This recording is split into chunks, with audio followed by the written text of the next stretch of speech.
Are Americans being shamed for their success? Why are failure, apathy, and victimhood in vogue? Very few people are as bold as Grant Cardone about his success. He earned it.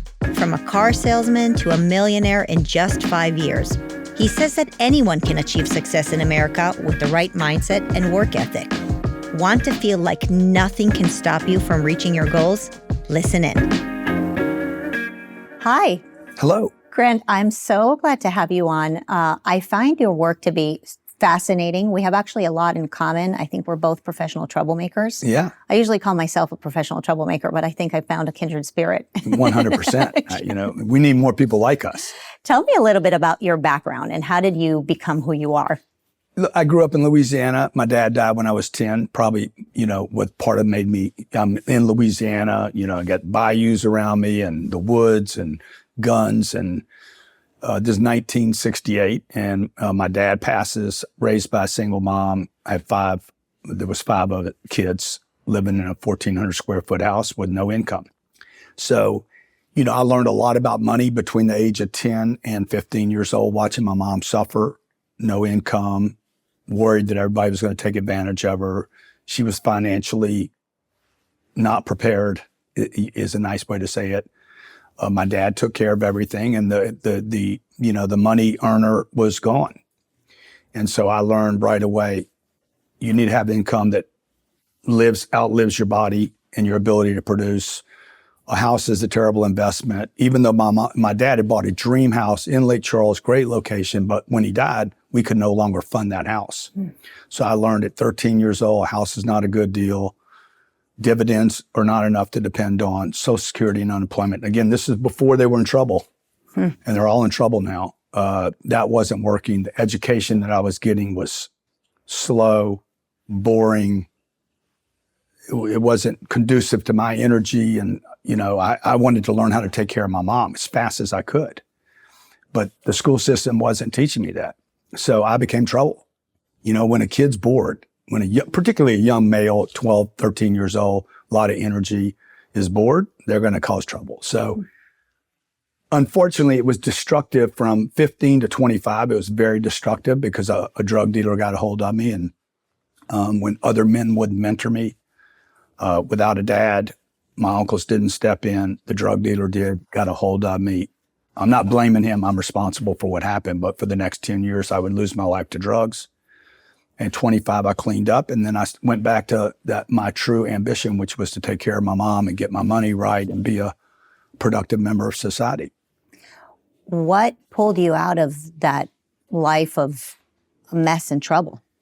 Well, drugs are one thing, but the self-deprivation and the self-esteem and the looking at yourself in the mirror every day saying you are a loser, like the disgust that every drug addict has looking at themselves, knowing who they truly are, because they're not that. I was not that. To look at myself in the mirror every day and see me losing myself and my self-respect was so painful. For 10 years, whatever that is, 3,600 days of looking in the mirror saying, I'm a piece of garbage. I hate myself. I'm not living up to what my potential is. Because prior to that, I was a good kid, right? I just was bored. So I cleaned it up. When people started dropping out of my life, my mom said, I'm out. I don't want any more of you. When she quit enabling me, and my sisters and my brother said, I'm tapping out. When I lost enough people, then I immediately went and got help. And what was the first thing that you did that led you into the path of success? Well, when I got back from the treatment center, I got a job. That's kind of an important thing. Doing what? I got a job doing the only people that would hire me was a car dealer. So he says, look, we'll take you back. And he gave me a shot. He's like, you mess this up one time, you're out of here forever. No one would hire me. I'd lost 7 jobs between sophomore in high school through college, 7 jobs in a row. At least you tried to have a job. I mean, so many kids these days in high school don't even think about having a job. But you couldn't get credit for that then because all the kids had jobs back then. I had a McDonald's job, lost it. I had a refinery job, lost it. I lost every job. Shoe salesman, lost that job. And I had lost basically the respect of the community. Nobody wanted to touch me. I was the kid, the Cardone boy that was trouble. Car dealer hires me back. I hated sales. I hated car sales. I hated the way people treated me, but I didn't have any options. And so I decided, 25 years old, I'm like, I'm going to throw myself into this job. I'm going to learn how to do what I don't like to do. I'm going to excel at this job, and I'm going to help other people. I'm either going to get good at my job, or I'm going to spend my time making sure other kids like me don't get on drugs. And that's all I did for the next 3 years. I either worked on learning sales, which I hated, or it's kind of ironic. I was going to a meeting to help kids to tell my story about drugs and how they had been terrible for me. And what's crazy is when I leaned into the thing that I hated the most, I would end up writing best-selling sales books. We're considered the largest sales training company in the world today. Like the very thing I hated, that I resisted, when I leaned into it, it was actually the gift. Isn't that amazing? Yeah. Do you think people are naturally born to be good at sales, or is it something they learn? I mean, I just feel like you have this like charisma in you that I do must today. have always Thank been. you. And you do too, by the way. So game recognizes game, but my game was developed. Wow. So I was an introvert, couldn't speak to people, literally couldn't craft a message, didn't know how to hold people's attention, very awkward. It was developed. Wow. It's all developed. Like there's no such thing as a natural born speaker, natural born salesperson, natural born athlete. Even if you were, LeBron has to practice his skills. All these greats, the Tiger Woods, the Jordans, the Kobes, the LeBrons, the Bradys, they all have unbelievable discipline, committed to their craft. Or they're those passing talents, right? You're very talented for a short period of time. I've been doing this now for, 65? So 40 years. Successfully moving from one industry to another one to another one. That doesn't happen by accident. Because you could burn in the one trick pony, and there's a lot of tricks. If you just keep developing and keep learning, keep being interested. That's why I'm so fascinated by what you guys do at PragerU for kids, parents. You got to learn something new. Yeah. The other thing we have in common is this appreciation of adversity. When you talk about your childhood and how hard it was, legitimately, you had a you were not a privileged kid, right? Well, I certainly had what's called white privilege because I was white. Yeah. So. Well, was it a whatever privilege? that means. I'm sure when I went to get a loan at a bank, I had an advantage over a young black kid in Louisiana in 1983, without a doubt. Like, I will give all my black friends credit. Hey, 100%, I am going to get looked at different. I believe that to be true. But my financial statement is not black or white or brown. It is what it is. Do I pay people back? Do I earn enough money? Do I spend less than I earn? What am I doing with my assets? What is my business plan for growth? The profit and loss statement does not have color. Right. The individual does. And the person that's going to give me the loan or not give me the loan, certainly they have some built-in, I'm sure, prejudice. But at the end of the day, if my financial statement, if I'm a white kid or 25 years old or 35 years old and I can't pay the bills, I'm not getting the loan. I'm not going to get the break. If I can't make the sales pitch, I'm not going to get the break. If I'm a great talent, regardless of color, and my pitch is terrible, I'm not going to get the sale. Sure. I mean, I would imagine also that just the adversity that you went through just toughened you up, and you just, every time you stumble, you probably, I imagine every time you fall down, you just get up right away and you just keep going, right? Yeah, because I mean, like, I have literally never had a break. Even today. So today, like, we joke at my office, I'm waiting for my break. When am I going to get my break? Because we don't get breaks, we make them. And I'm doing something right now at Cardone Capital. We've raised $1 billion on almost $5 billion worth of real estate. I'm competing in a market where J.P. Morgan, Goldman Sachs, these are massive, massive institutions that have hundreds of billions and trillions of dollars, institutional, that I'm pushing up against. Like you push up against the schools, okay? I'm pushing up against monster institutional monetary machines. and I'm actually competing with them. I showed you that thing we're buying in Chicago right now. Some of the assets that we bought are like typically only owned by MetLife or New York Life or Allstate or State Farm, and we're buying them and democratizing them amongst regular everyday families like the guys producing this right now are able to invest alongside me in an institutional quality asset typically owned by the biggest banks or machines in the world.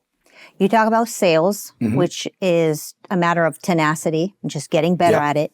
And you also talk about your other, I guess, secret sauce, but not so secret, is marketing. Yeah. We have that in common, by the way. You know, PragerU doesn't believe in just making great products. We will never make something that we don't have funding to actually promote.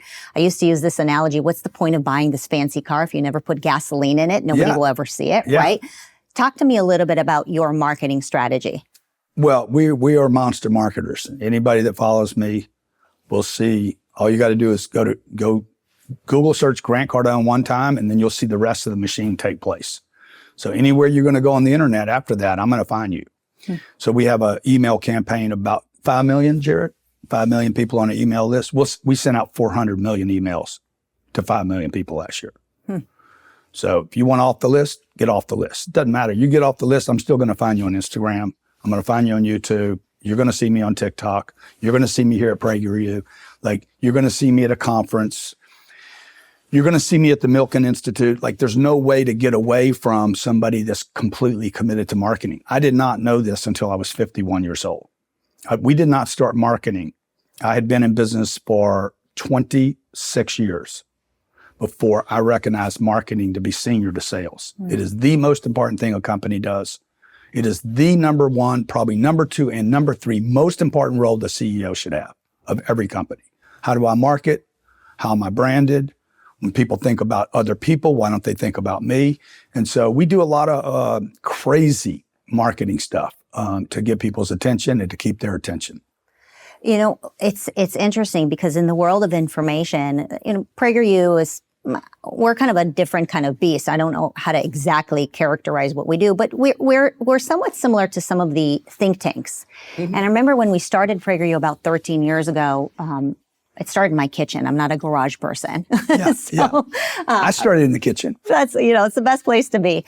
I remember saying that we have to put money behind our ideas. Good ideas deserve a marketing investment. And people would say to me, well, but if you make great content, people will find you. And I would say, no. I need to go and find the people. We need to market good ideas. Otherwise, bad ideas will be marketed. That's right. And this is so similar to what you guys do as well. You got to put your ego at the door and actually meet people where they're at, right? Yeah, content is not king. I hear this all the time. Content is king. Your content's going to be replaced by somebody else's content microseconds after you drop your content. It's the distribution of the content. So if you study like a company like Starbucks, it has no ad program. They spend no money in advertising. And when I'm talking about marketing, I'm not talking about advertising. So Starbucks claims we spend no money in advertising. But if you look at their locations are their advertising. Wells Fargo does it. Bank of America does it. All big institutions do it. Wells Fargo, they're like, look, you can trust us. Why? Because I see you everywhere. So when we started studying these models, we're like, okay, for people to really gain trust, it's not that you exchange value with the customer or tell them the truth. Yeah, those things are very, very important. Because if you don't exchange value and tell people the truth, they're never going to buy from you a second time. The ultimate way to build trust is through consistency with viewership. That I'm going to show up day after day. People don't even, 50% of the audience that meets me doesn't even like me the first time. By a survey, by the way. Okay, almost 50% is like, I do not like his delivery. I don't like the way he talks. I don't like his unabashed, unapologetic claim that he's created wealth for himself. I don't like the jet, the cars, homeschooling the kids, like my opinions on politics and COVID, blah, blah, blah. They don't like that. Well, okay, that's fine. But that idea that first impression is the most important is not true. This is an old idea. The last impression, and by the way, all impressions can be changed over time. My wife didn't want anything to do with me. Okay, nothing, zero. But after 26 phone calls, she gave me a shot. We've been married 20 years now. So same thing with the customer. Just because you don't like my appearance or judge me or I didn't quite fit in some little box, frequency of delivery of a marketing message over long periods of time can change people's minds. Wow. That's so trust. interesting that you bring it up, because I was going to bring up with you this fact that, when people Google you, they may not like you, but you've mentioned that. And so I want to lean into that and understand that a little better. So our education. Love my haters. Oh, yeah. Love the haters. Good. So we can be totally real here. Yeah. So I think that if you follow the narrative of our education system, in our culture and our society right now, if you're wealthy and successful, they'll say that you're basically a bad guy. Yeah. But you're not only wealthy and successful, you're wealthy, successful, and you're showy about it. I looked at your Instagram page, there are pictures of your homes and your jet and your car. You're pretty unapologetic about your success. I think it's very interesting. Talk to me a little bit about that. Well, the number one reason we do that, is, and there's some other, reasons we do it that I'm happy to share with people because I'm completely transparent. Nobody's ever going to bust me about or criticize me about something I don't already know. So all the critics that have whatever they have to say about me, I'm like, bro, I already know that about me. Like, I don't even know what you're telling me. Yeah, know yourself. I know that. So the number one reason I show off the stuff is because nobody would show me the stuff when I was 10 years old. When I lost my dad, my dad had bought a really nice house a year and a half before he died. He had made it in the best neighborhood in Lake Charles, Louisiana. We had a view of the lake. It was fantastic. He made it. So he was surrounded now by other people that had made it. And when he died, they didn't bring me in and show me how they made it. And I was frustrated by this. My uncle, 3 uncles I had, one of them made it extremely well. He was not just a worker, but he was an investor and he did extremely well. He didn't bring me in and say, hey, let me show you how I made it. When I went to school, I was looking for one of these teachers to show me how they made it. And they didn't. Nobody showed me. The rich, when they get rich today, what they do is they go into hiding. And I understand why they do, okay? Because if Jeff Bezos showed us his 300-foot yacht and the 200-foot yacht that supports it, he has 2 boats, not one, while he spends 3 months in the Mediterranean. If he showed us that, people would hate on him more. So I just promised myself, and my wife agrees with this, is if we ever made it, and some of what I've done, like I never even dreamed would happen for me. But if we ever made it, I am not going to not share that with people and show it to them.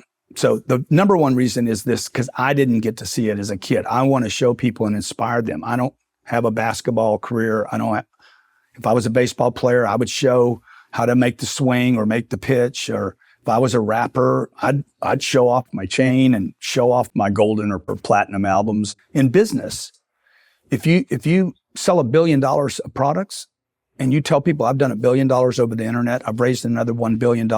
We have 160,000 customers that pay us every year. If I start showing that off and talking about that or showing off, I'm condemned.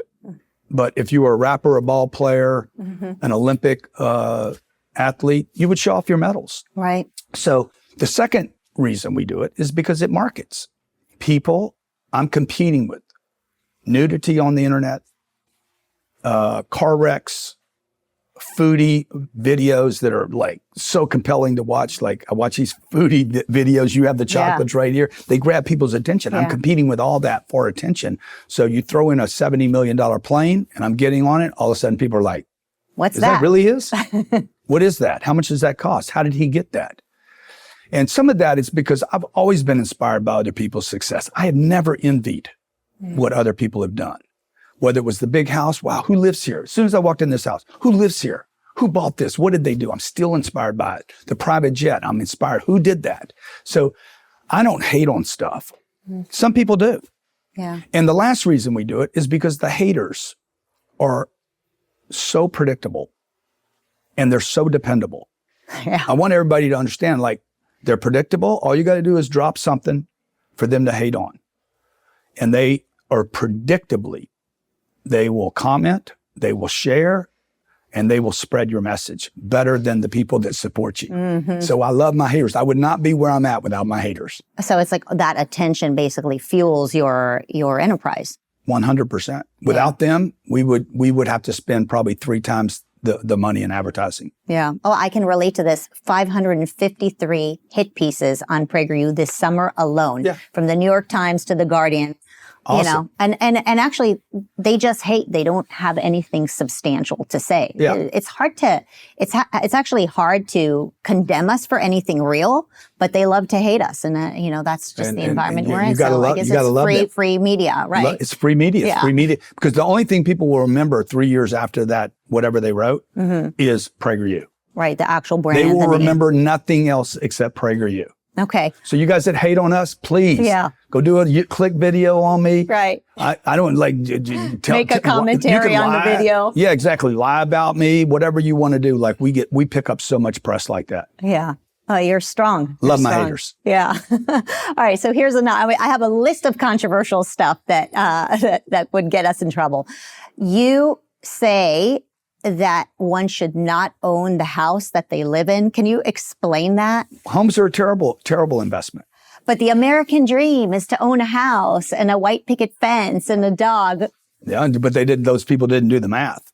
You know, if you do the math on a house, it's really never paid an investment. Warren Buffett owns one home. He has never in any of his millions of interviews ever attributed his wealth to a home. Elon Musk, richest man in the world, owns 0 homes.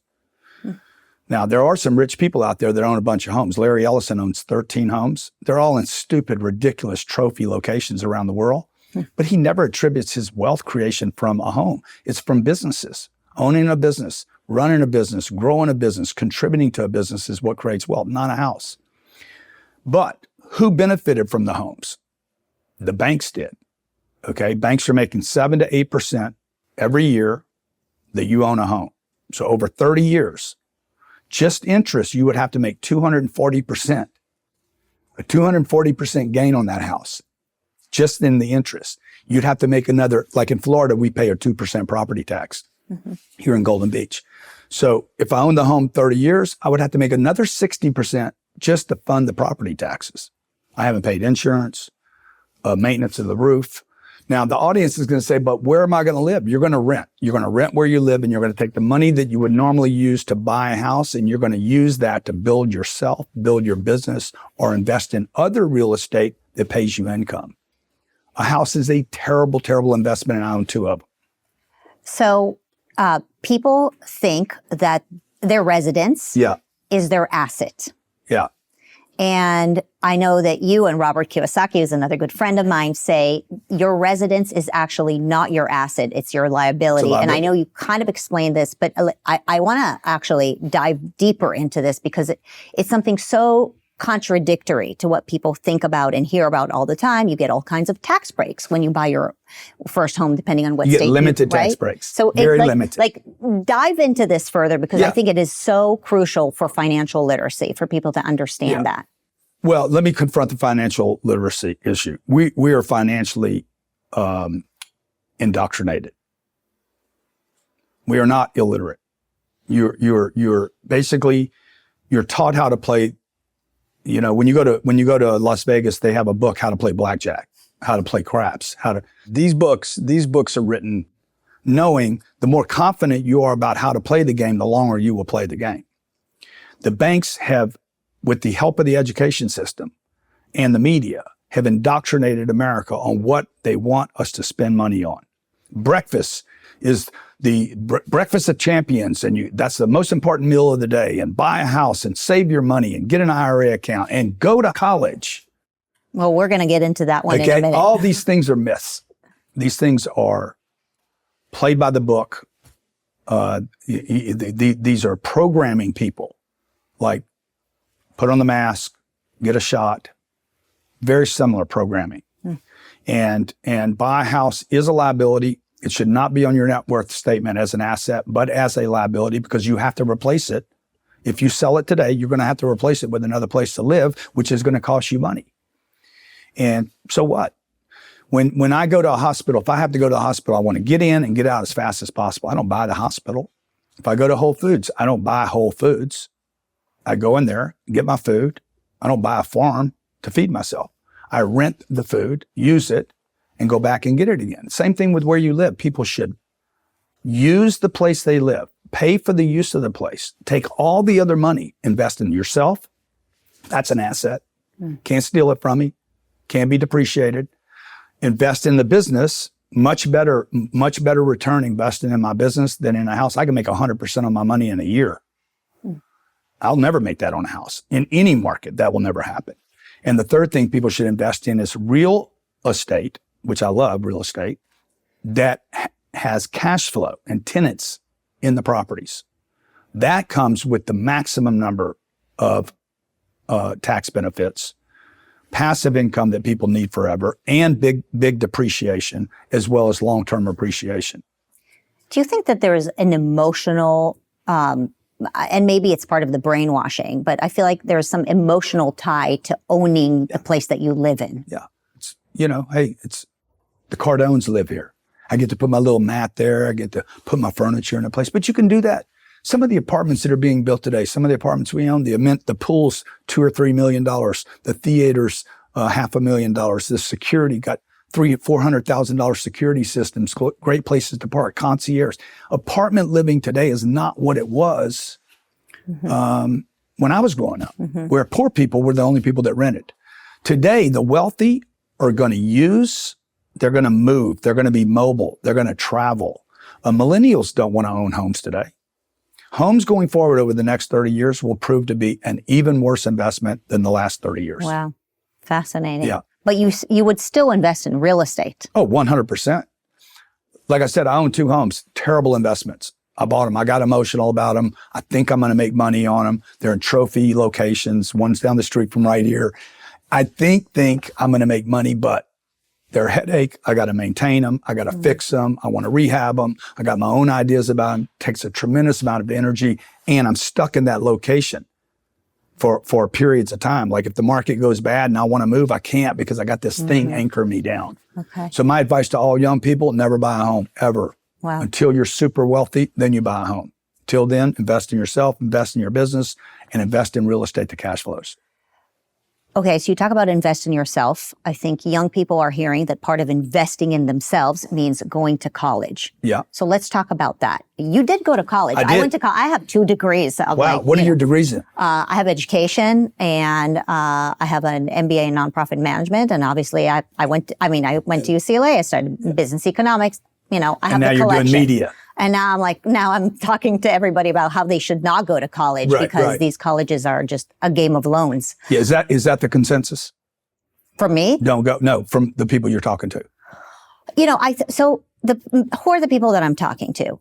Many of the people that I talk to are parents who really have to put so much of their life savings aside in order to get their kids into these schools that the kids graduate from these schools and they can't even get a job. Yeah. And the other people that I talk to are people like you who are CEOs and people who run businesses who agree with me that actually the colleges are screwing up our kids' minds. And when we want to hire these employees that are coming out of these nurseries or left-wing indoctrination centers, we actually have an unemployable workforce, right? And so it's almost like a deficit to their brain. Now, I'm not saying that every single college is a problem or that every degree is useless. I'm not, not much of an extremist. Yeah. But I think that there are many, many degrees and many, many colleges that are actually, it's like playing Russian roulette with your kids' brains.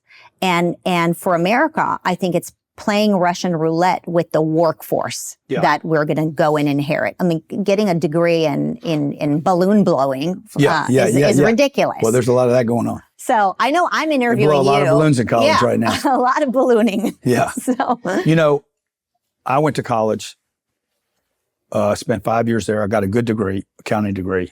I would never, ever do that again. Ever. It would be one of the things I would avoid doing at all costs, regardless. I mean, unless I wanted to go to Wall Street, even then, I don't think I would do it. To be a brain surgeon, yeah, maybe so, okay? But, I mean, I don't know that I'd want to be a brain surgeon because they're not paid that well today. To be a rocket scientist, probably need some kind of degree. I don't know that I don't know that Elon cares that I went to college. I think he just wants to know that I can move a rocket to Mars, and he would hire me. Google, Facebook, and many of the banks are now saying, you don't need a college degree to work here. This is an old idea. Play by our rules. House rules, go to college. This is the highest inflated single commodity in America today. It's like 2,200% inflated, way past homes. I mean, if you want to make a good investment, invest in the colleges, not in college student housing, but in the college itself. You'd have made a fortune. Right. So I would never go to college because, one, I don't get paid to go there. And when you're 17, 18 years old, you need income. And you need job experience. You get no job experience at college. Zero. You don't know how to show up on time. You actually get to not show up at all.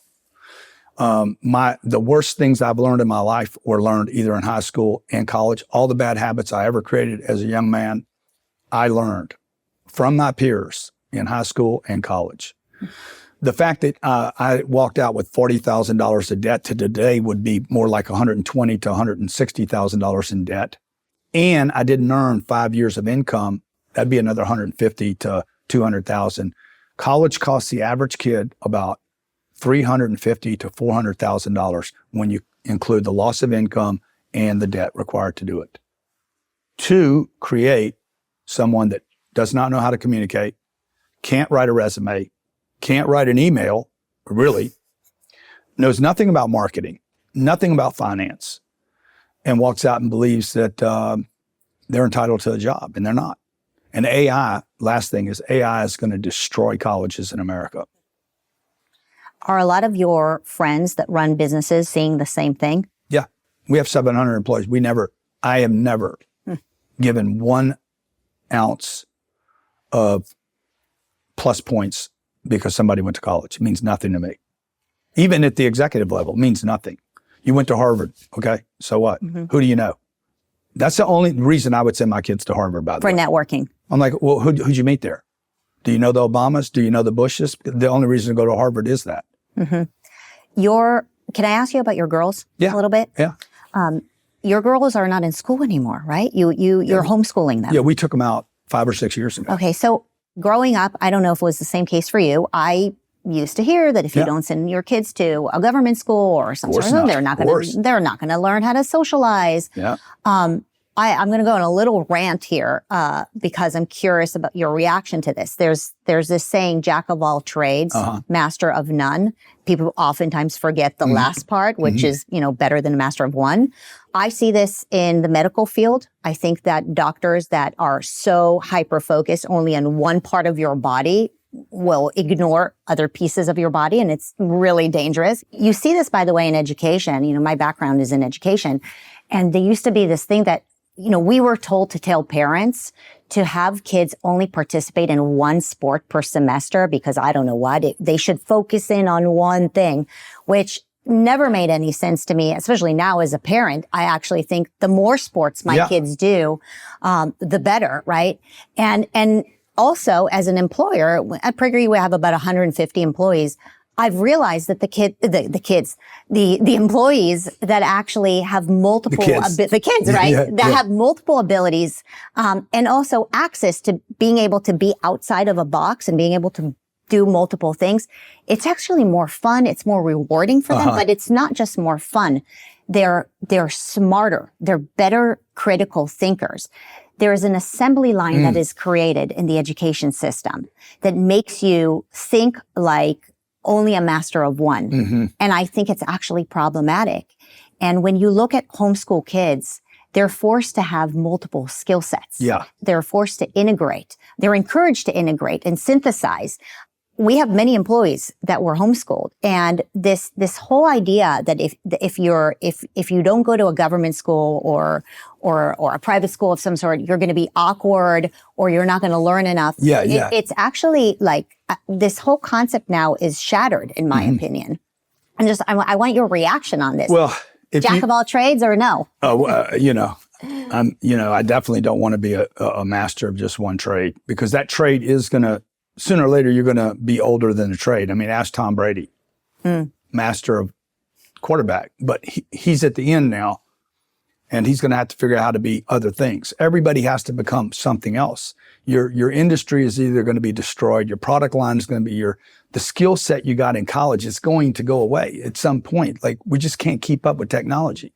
So on the homeschooling thing, if people want to know my sister said, because she was a teacher, oh my God, the kids aren't going to be socialized.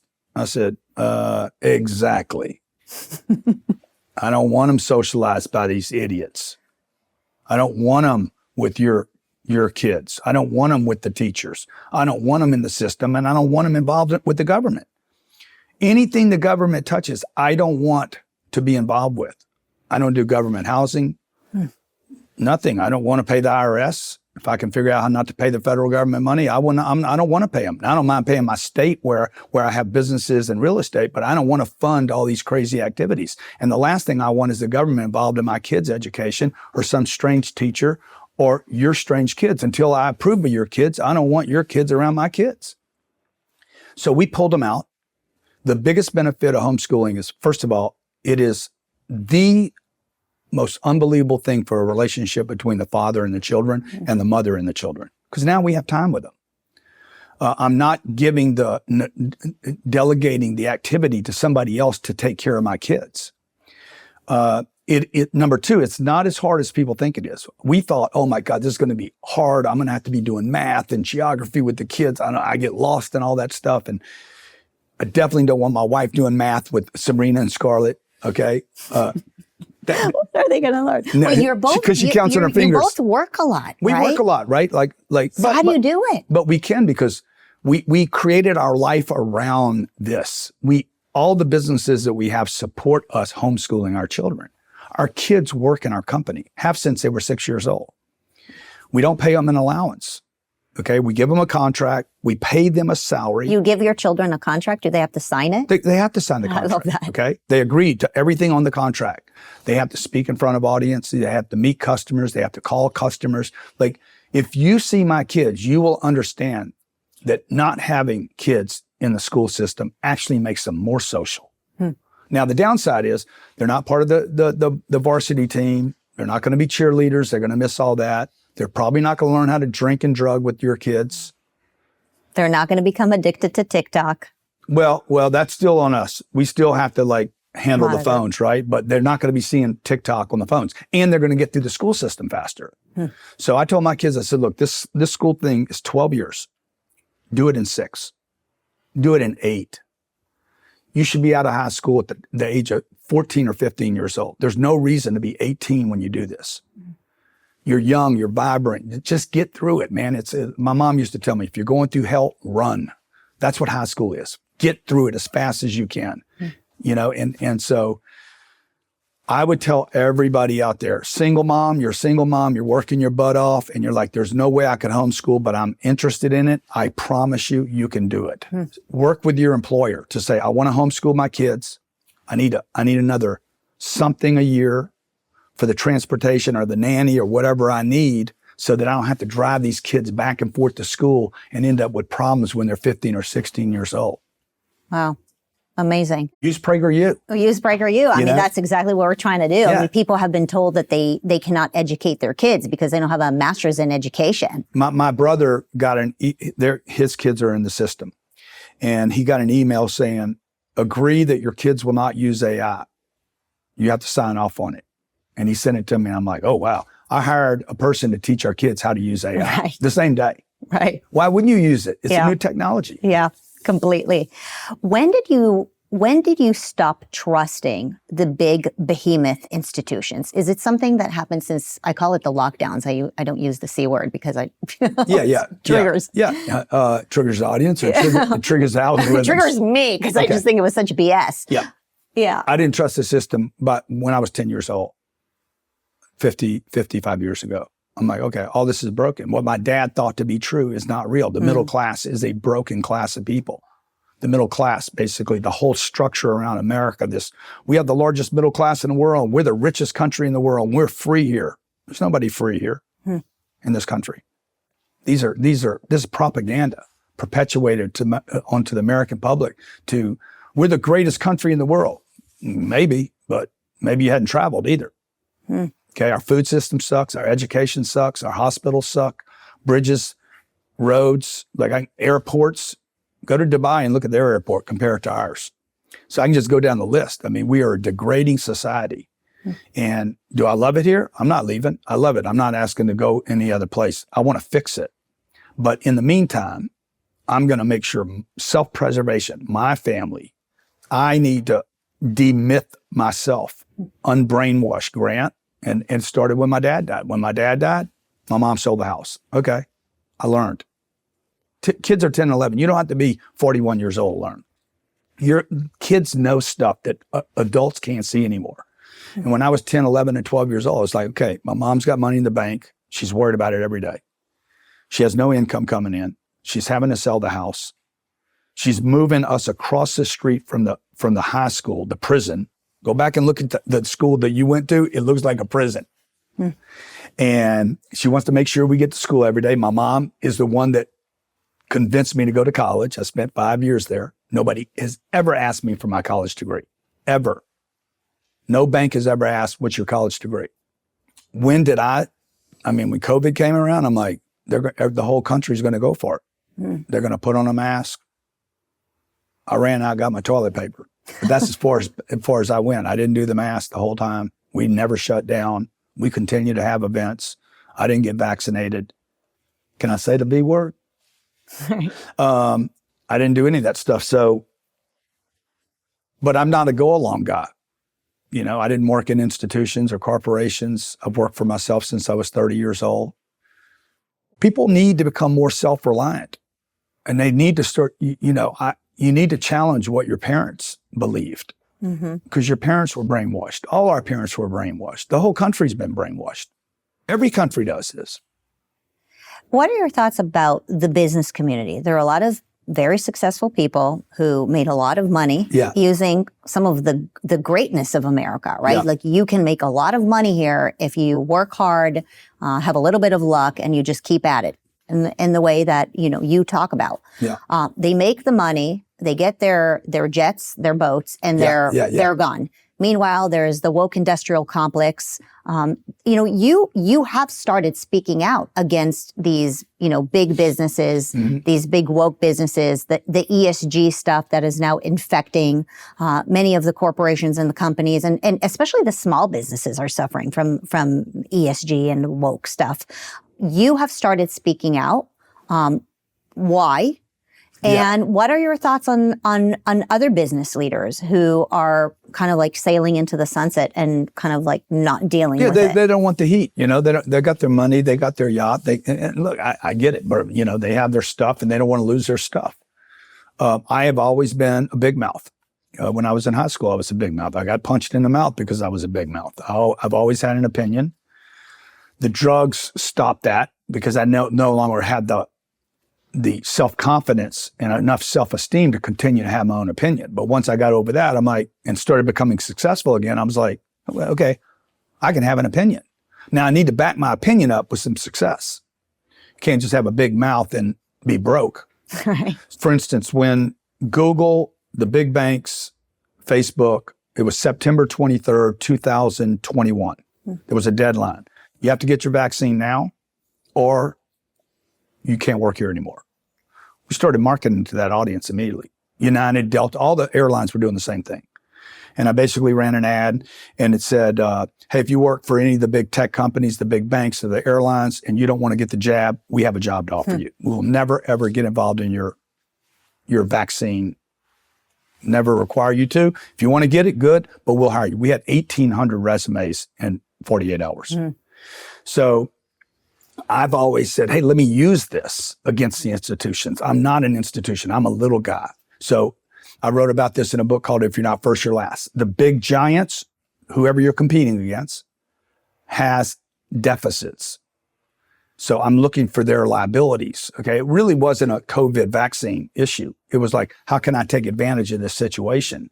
How can I prosper because of their ESG agenda, which, by the way, is losing a lot of steam right now. Since then, all those guys, they're having trouble getting their people back to the office. We never went remote. We refused to go remote. Okay. So we're like, no, you're going to work here. You're going to work at the company. You're going to show up here. People actually couldn't wait to get back to work. So what do I say to those guys? Hey man, keep doing what you're doing. Most people do not want this stuff. People want to close the borders. People want good jobs. They're worried about the US dollar. I had a banker was in my office, a local banker was in my office the other day. He's like, before the meeting was over, he's like, I got to ask you something. Why do you do all this controversial stuff? I said, because there's a net payoff. And he's like, what do you mean? I said, we end up with a net gain because of my opinion. We lose people that don't like the stance I took, and I gain a plus audience because they do like it. Yeah. And the people that don't like my opinion are not going to do business with me anyway. The moment they find out who I really am, they're going to be like, I don't want to do that. And I don't want to live my life in a supposedly free country without having a free voice. So I'm willing to pay the price of it.